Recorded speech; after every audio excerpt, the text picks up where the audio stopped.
Bismillahirrahmanirrahim. Assalamualaikum warahmatullahi wabarakatuh. Innal hamdalillah nahmaduhu wa nasta'inuhu wa nastaghfiruh. Wa na'udzu billahi min shururi anfusina wa min sayyiati a'malina. Man yahdihillahu fala mudilla lahu wa man yudlil fala hadiya lahu. Asyhadu an la ilaha illallah wahdahu la syarika lahu wa asyhadu anna Muhammadan 'abduhu wa rasuluh. Allahumma salli wa sallim ala sayyidina Muhammad wa ala alihi wa ashabihi wa tabi'in wa man tabi'ahum bi ihsanin ila yaumiddin. A'udzu billahi minasyaitonir rajim.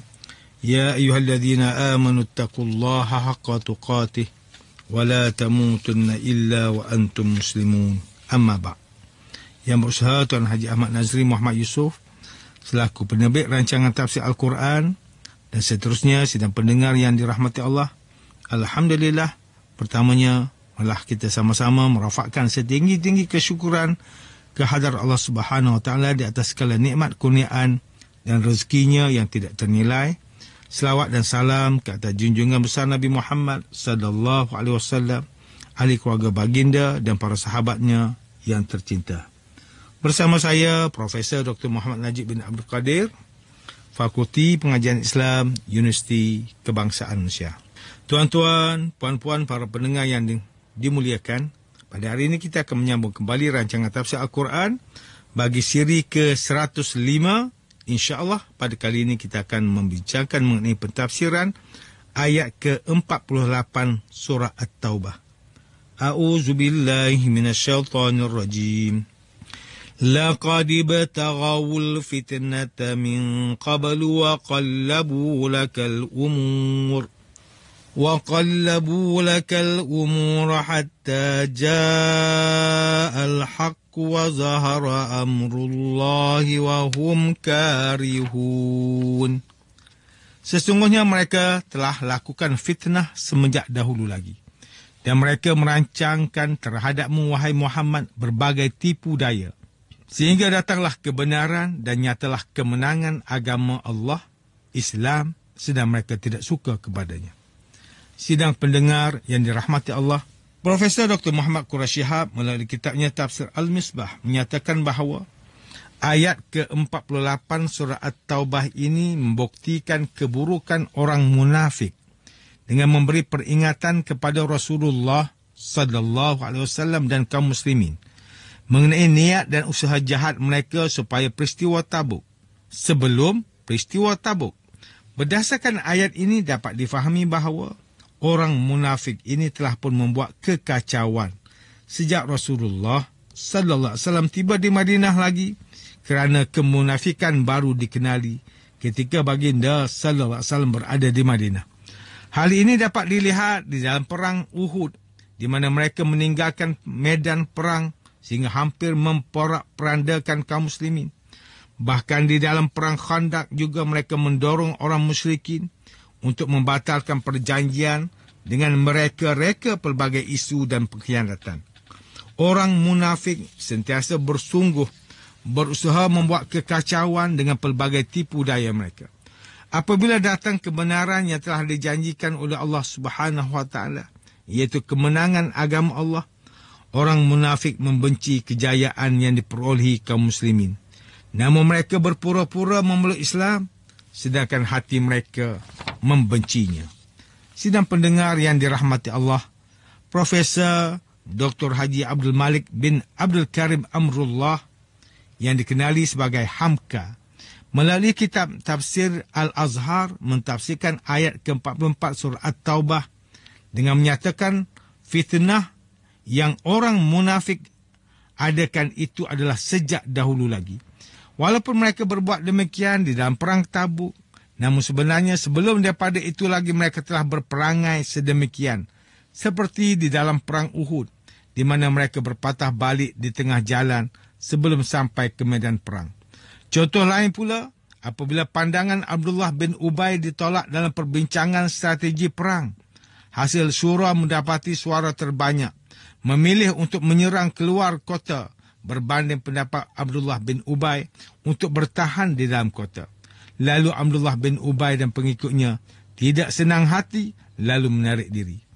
Apabila timbul permasalahan, Rasulullah sallallahu alaihi wasallam sangat teliti dan berhati-hati dalam menguruskan permasalahan tersebut. Namun orang munafik sentiasa berusaha memutar belik dan membangkang. Misalnya, tentang fitnah terhadap isteri Rasulullah sallallahu alaihi wasallam, iaitu Aisyah radhiyallahu anha. Orang munafik semakin menghembus-hembuskan fitnah ketika isu itu timbul. Meskipun berkali-kali mereka memutar belik dan mengeruhkan keadaan, Islam pula semakin bertambah menang kerana kesulitan yang berlaku dapat diatasi oleh Rasulullah sallallahu alaihi wasallam. Selama 9 tahun Islam di Madinah, satu persatu kemenangan Islam telah dicapai. Satu persatu musuh dapat ditewaskan dari kabilah Yahudi sehingga musyrikin Mekah dan musyrikin Arab yang lain. Hal ini tidak disenangi oleh orang munafik. Kerana itulah mereka mengambil kesempatan untuk mengeruhkan keadaan dengan mendatangkan pelbagai alasan di dalam perang Tabuk. Seperti waktu itu adalah musim panas, belanja kurang, zaman susah, kebun sudah berbuah. Hal ini kerana perang Tabuk adalah sebuah peperangan yang besar menghadapi orang Rom dan orang munafik tidak mahu Islam menang. Tengku Muhammad Hasbi As-Siddiqi menulis kitabnya Tafsir An-Nur mentafsirkan ayat ke-48 surah At-Taubah ini dengan menyatakan bahawa orang munafik ini sengaja menimbulkan fitnah di kalangan kaum muslimin seperti yang telah mereka lakukan di dalam perang Uhud. Mereka memang sudah acap kali berusaha untuk membuat fitnah dan sering kali berusaha melenyapkan seruan Islam. Namun Allah Subhanahu wa taala bersama Rasulullah sallallahu alaihi wasallam dan kaum muslimin dengan memberi pertolongan kepada Islam. Pertolongan Allah telah mengundang kemenangan kepada Islam dan kaum Yahudi telah berpecah belah dan akhirnya terhapus kesyirikan. Sejak dari itu, manusia berbondong-bondong memeluk agama Islam dan penyembahan berhala di Masjid Haram pun hancur. Pastinya, semua peristiwa itu tidak disukai oleh orang munafik tersebut. Tuan-tuan, puan-puan yang dimuliakan, Ustaz Salahuddin Abdullah dan Ustaz Omar Khalid melalui kitab mereka Tafsir Mubin mentafsirkan ayat ke-48 surah At-Taubah ini dengan menyatakan bahawa Allah Subhanahu wa taala menambah kenyataan bahawa orang munafik di bawah pimpinan Abdullah bin Ubay bin Salul sejak sebelum perang Tabuk lagi telah pun melakukan khianat dengan lari daripada jemaah Islam. Mereka juga telah membuat pelbagai perancangan jahat untuk menggagalkan perjuangan kaum muslimin dan menghancurkan agama Islam. Namun, perancangan mereka selalu menemui kegagalan kerana kaum muslimin telah mencapai kemenangan dalam peperangan yang tidak disertai oleh mereka. Sidang pendengar yang dimuliakan, demikianlah tafsir bagi ayat ke-48 surah At-Taubah menurut pentafsiran oleh para ulama. Ayat ke-48 surah At-Taubah ini menerangkan bahawa Allah Subhanahu wa taala membuka pekung orang munafik yang telah berkali-kali membuat fitnah dan khianat terhadap kaum muslimin sejak perang Uhud. Namun, walau berkali-kali mereka cuba untuk menjatuhkan Islam, Islam semakin menang dengan pertolongan Allah Subhanahu wa taala. Ayat ke-48 surah At-Taubah ini menunjukkan kepada kita bahawa orang munafik akan sentiasa mencari jalan menjatuhkan Islam dari pelbagai sudut. Mereka menyuruh untuk melakukan perkara yang mungkar dan melarang daripada melakukan perkara yang ma'ruf sebagaimana firman Allah Ta'ala dalam surah At-Taubah ayat 67, Al-munafiquna wal-munafiqatu ba'duhum min ba'd ya'muruna bil munkari wa yanhauna 'anil ma'ruf wa yaqbiduna aydiyahum nasullaha fanasiyahum innal munafiqina humul fasiqun.